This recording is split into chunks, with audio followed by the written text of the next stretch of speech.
Então vamos falar um pouquinho de emenda à Constituição. Como eu disse a vocês, a emenda à Constituição ela está prevista no artigo 60 da Constituição e ela tem por finalidade modificar a Constituição vigente.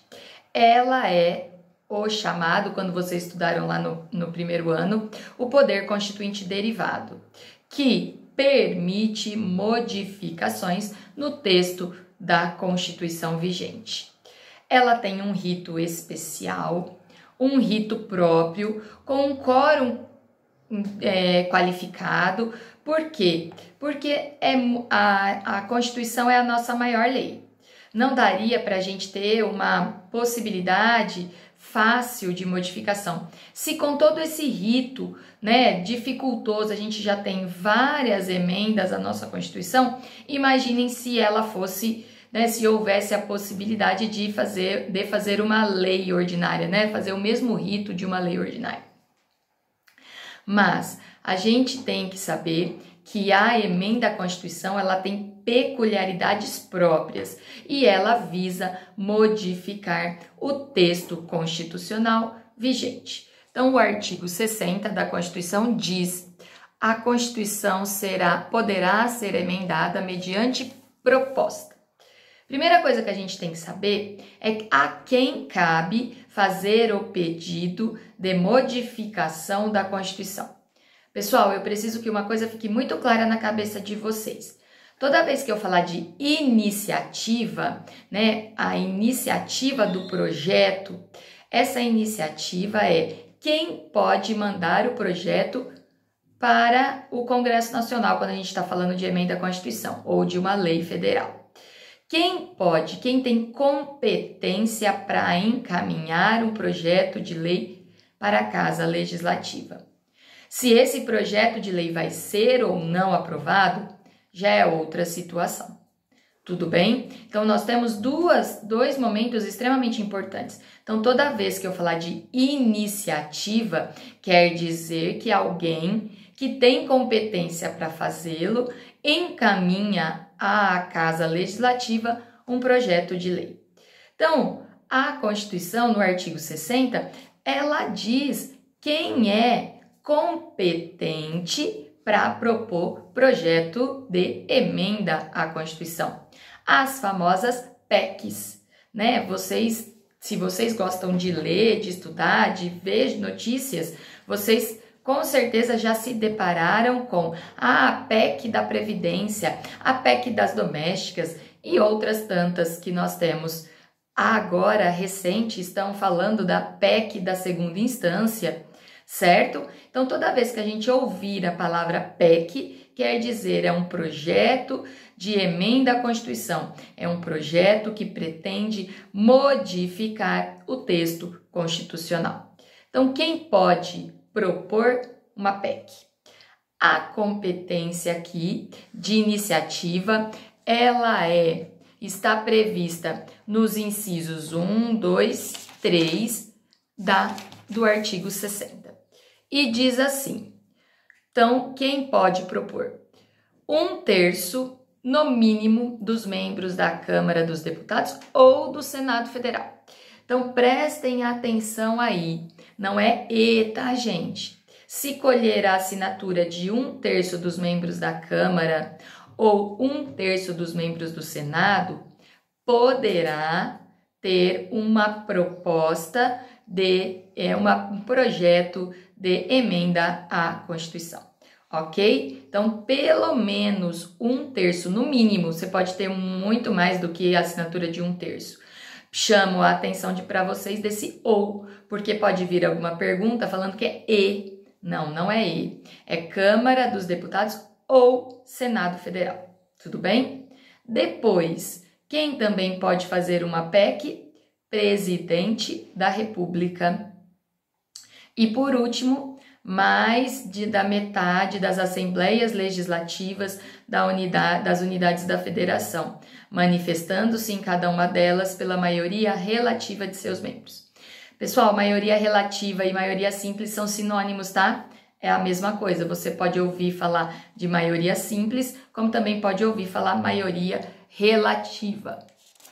E aqui a Constituição coloca a maioria relativa, certo?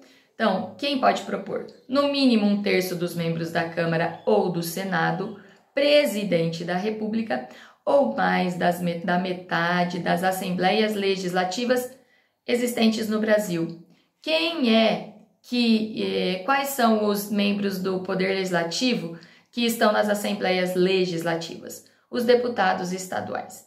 Então, se os deputados estaduais de mais da metade das unidades da federação entenderem que precisam mandar um projeto de modificação da Constituição, eles devem colher assinaturas em cada uma dessas casas. Recolher todas essas assinaturas para fazer o projeto de PEC.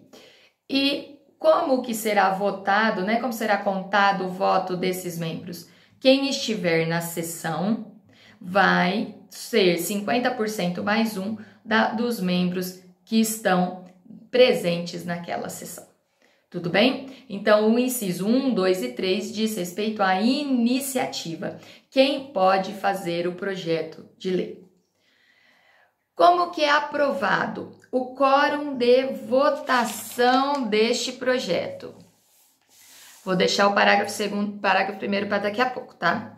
O quórum de votação fala assim no parágrafo 2º. A proposta será discutida e votada em cada uma das casas do Congresso Nacional em 2 turnos, considerando-se aprovada se obtiver em ambos 3/5 dos votos dos membros de cada casa. Olha quanta coisa importante a gente tem desse parágrafo. Primeiro, a gente precisa saber que um projeto, né, uma proposta de emenda à Constituição, ela tem que ser votada em 2 turnos em cada casa. Ou seja, tem que ter 2 votações na Câmara, 2 votações no Senado. Então, primeira diferenciação, já que depois nós vamos ver em relação às outras leis. Emenda à Constituição é votada em 2 turnos, ou seja, vota em primeiro turno, é aprovado, vota em segundo turno, tá? Então, primeira coisa, PEC deve ser votada em 2 turnos.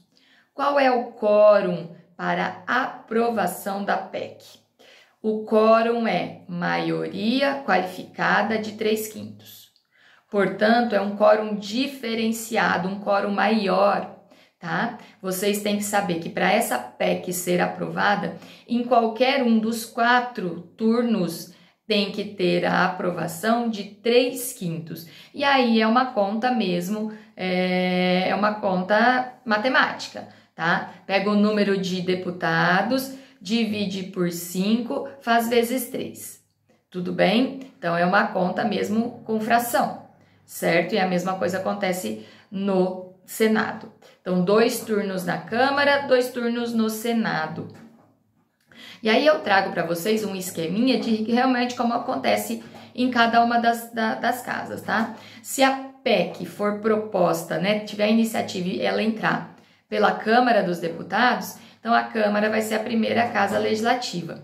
Então vai ter o primeiro turno de votação, ela deve ser aprovada por 3/5, é marcado o segundo turno de votação, também deve ser aprovada por 3/5.